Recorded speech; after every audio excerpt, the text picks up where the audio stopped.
Okay, let's get into this.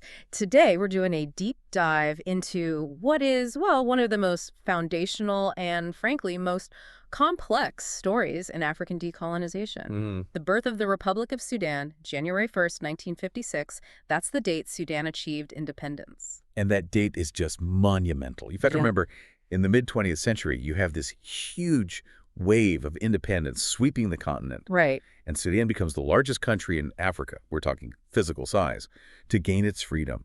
It was the end of decades of this shared British and Egyptian control. The famous condominium. Exactly. The condominium. And that system, that shared control, is really the heart of our mission today. We're going to peel back the layers on how this unique administrative setup led to independence, yes, but an independence marked by incredible nationalist energy and, at the same time, these deep structural divisions. And if you really want to understand the modern political landscape there in the Horn of Africa, the Nile Valley, this history is essential. You can't ignore it. You can't.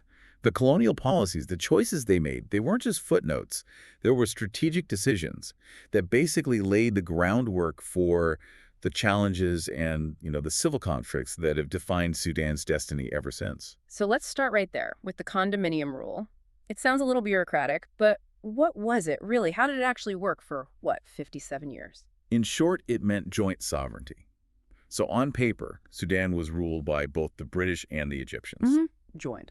But that word is a little misleading. Yeah. In practice, the British held almost all the real power. I see.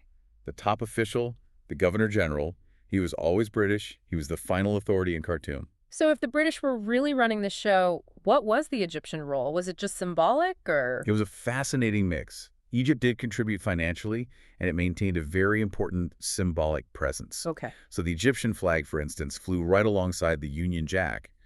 For Egypt, it was really about cementing their influence over the Nile.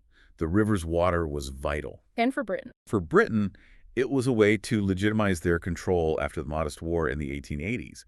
But, make no mistake, it was British officials who were administering the country, from planning railways to setting education policy. And what was the impact of that arrangement on the ground?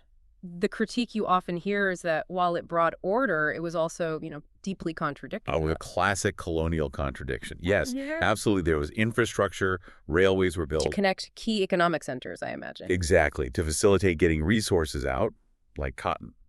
And they established some basic health services in the main towns. But this order was highly selective. It was designed to benefit the administration, not to create a unified Sudanese people. It created this small, English-educated class in the north Right. who could work in the administration while at the same time putting in political structures that would create these lasting, deep divisions. It sounds like the British were actively deciding who got to be a part of the new Sudan.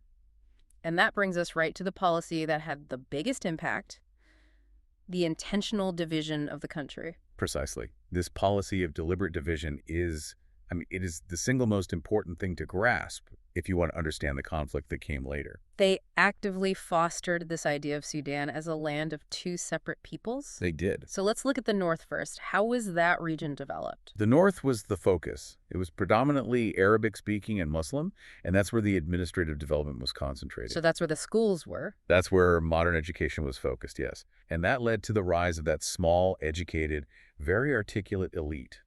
And these northern leaders, they were integrated into the lower levels of the civil service, the military. So that's where the nationalist movement would come from. That's where it germinated. They were exposed to the outside world, and they began to see a future for a self-governing Sudan. And then, in total contrast, you have the South. What did that deliberate isolation actually look like? The South was treated fundamentally differently. It was composed of numerous distinct ethnic groups, speaking diverse languages and, adhering to Christian or various animist traditions. Right. And the British enforced what they often called the Southern policy. This included the infamous Closed Districts Ordinance. A closed districts ordinance. That sounds exactly like what it is, administrative segregation. That's just what it was. It meant northern Sudanese were prohibited from traveling or settling or even trading in the South without getting special permission. Wow. Northern cultural influences, especially the Arabic language and Islam, were actively discouraged. Instead, Christian missionaries were given preference in providing what little education there was. So they were building two completely separate systems. Completely. Ensuring that the development that did happen was entirely separate from the North's administrative and linguistic structure. So the administration was essentially saying, we will actively prevent any shared identity, political, economic, social from ever forming between these two huge regions. That is the critical takeaway. They saw the South as this separate, non-Arabic, non-Muslim entity that, well, at one point they even thought it might be merged with British East Africa. Well, a plan that never happened. Never materialized.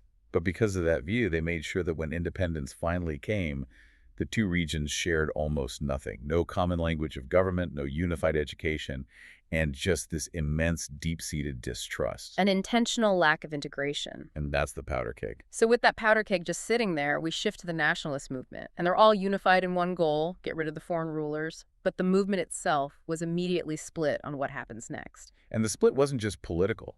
It was deeply sectarian, religious.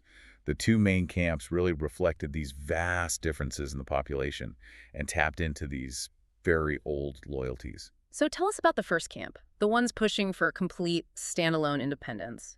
That camp was championed by the Umma Party, and it was led by Sayyid Abd al-Rahman al-Mahdi. The name al-Mahdi is hugely significant here. Hugely. You cannot overstate it. He was the son of the original Muhammad Ahmad, the man who led that massive anti-British rebellion in the 1880s. So that gave them immense legitimacy. Immense historical and religious legitimacy. They were seen as the true, pure, indigenous voice of resistance. They wanted a Sudan that was sovereign, free from both Britain and from Egypt. It makes perfect sense. They're building on this powerful anti-colonial legacy. But the other camp saw the future very differently. They wanted a union with Egypt. That was the faction represented by the National Unionist Party, or NUP. Its leader was Ismail al-Azhari, and the NUP drew its support from the other major religious sect in the north, the Qatniya Sufi order. So we're not just talking about political parties here. We're talking about two deeply entrenched, religiously competitive factions fighting for the soul of the country. Absolutely. So why the push for a union with Egypt? The NUP and the Qatniya felt a natural affinity with pan-Arab and Egyptian nationalism. They saw a union with Egypt as a way to solidify the North's identity, its Islamic and Arabic identity, and also to access resources and, speed up the removal of the British. So that divide, Mahdist versus Qatniya, was the primary political contest. It was the primary competition in the North, even more than a sort of left-right divide we might think of today. But despite those fundamental differences, they had to find some common ground to actually force the end of the condominium. They did. And when push came to shove in the early 1950s, especially after the Egyptian Revolution in '52, which put a lot of pressure on London, Right. the nationalist leaders realized their immediate shared goal was simple: end foreign rule. And that short-term unity was what ultimately paved the way for the negotiations. Which brings us to the moment of truth.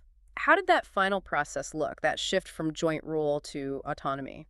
It was a series of agreements in the early 50s. The 1953 Self-Government Statute was key. It set up a transitional period. So the Sudanese were granted internal self-government. Yes, allowing them to elect a parliament, form a cabinet, which was led by Azhari's NUP, by the way.